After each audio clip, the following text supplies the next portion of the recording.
Hello বন্ধুরা, প্রবাসিনীর স্বপ্নদ্বীপ #শ্রীহরিকোটা চ্যানেলটিতে সকলকে স্বাগত। ভিডিও শুরুতেই বলি, 2019 সাল থেকে আমরা অন্ধ্রপ্রদেশের শ্রীহরিকোটাতে আছি। এটি ইসরো অর্থাৎ ভারতীয় মহাকাশ গবেষণা কেন্দ্রের একটি অন্যতম প্রধান সেন্টার। ইসরো নিয়ে সকলেরই আগ্রহের শেষ নেই, আর সেই উদ্দেশ্যেই আমার এই ব্লগিং। আজ আমরা কাব্যকে নিয়ে বেরিয়ে পড়েছিলাম ইভিনিং ওয়াকে।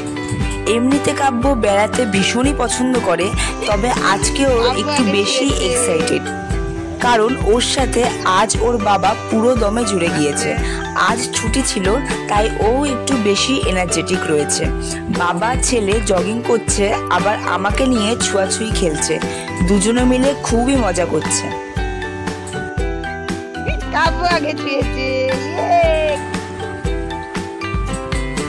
এই যে বাঁদিকে তোমরা দেখতে পাচ্ছ, এগুলো হলো ইসরোর কোয়ার্টার। তবে এর মধ্যে বিভিন্ন ক্যাটাগরির এমপ্লয়িজদের জন্য আলাদা আলাদা টাইপের কোয়ার্টার রয়েছে।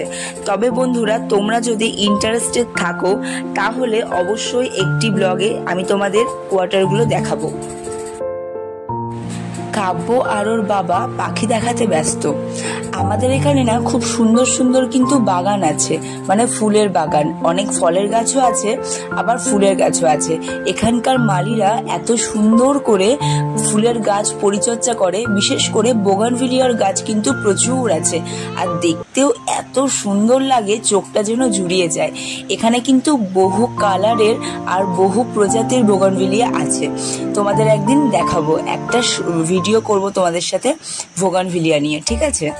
তো আমরা এখন এগিয়ে যাচ্ছি বাস স্ট্যান্ডের দিকে। বাস স্ট্যান্ডের পাশেই একটা পার্ক আছে, তোমরা দেখতে পাচ্ছ, পার্কে আলো জ্বলছে। তো কাব্যকে নিয়ে আসি এখানে মাঝে মাঝে এই পার্কটাতে খেলতে। আমরা এখন যে লোকেশনে আছি সেটা হলো ফেজ 2। ফেজ 1 ও কিপাকাম নামে আরো দুটি লোকেশন আছে, এবং এই তিনটি আমাদের ক্যাম্পাসেরই ভেতর। আমরা ফেজ 2তে থাকি। বাইরে বেরিয়ে দৌড়দৌড়ি করতে বাচ্চারা বেশি পছন্দ করে, আর তাদের তো এনার্জি থাকে ফুল দমে। আমার বাচ্চাটা পড়ে গেল, তবে ঠাকুর ঠাকুর করে বেশি লাগেনি। যে পার্কটার কথা বলছিলাম, ওই দেখো এই পার্কটা। আজকে আর ভেতরে ঢুকলাম না, কারণ অলরেডি অন্ধকার হয়ে গেছে। তো দৌড়াদৌড়ি করেছে আমার পুচকেটা, আর ওর পেছনে আমাদের দৌড়াদৌড়ি করতে গিয়ে আমাদের খিদেই পেয়ে গেছে। এই জন্য আমরা আর্যভট্ট ক্যান্টিনে চলে এসেছি। এটা আমাদের ক্যাম্পাসের ভেতরেই। আমরা অর্ডারও দিয়ে দিয়েছি কিছু স্ন্যাক্স। মা আর ছেলে অধীর আগ্রহে খাবারের অপেক্ষা করছি। তবে ও একটু বমি বমিও পাচ্ছিল, কেন জানি না ওর কেন বমি পাচ্ছিল। এই যে আমাদের চাউমিন চলে এসছে। ইসরোর ক্যাম্পাসে আমাদের লাইফস্টাইল আর ইসরো সম্বন্ধে বিভিন্ন তথ্যের জন্য প্লিজ সাবস্ক্রাইব মাই চ্যানেল। দেখা হচ্ছে পরের একটি ব্লগে।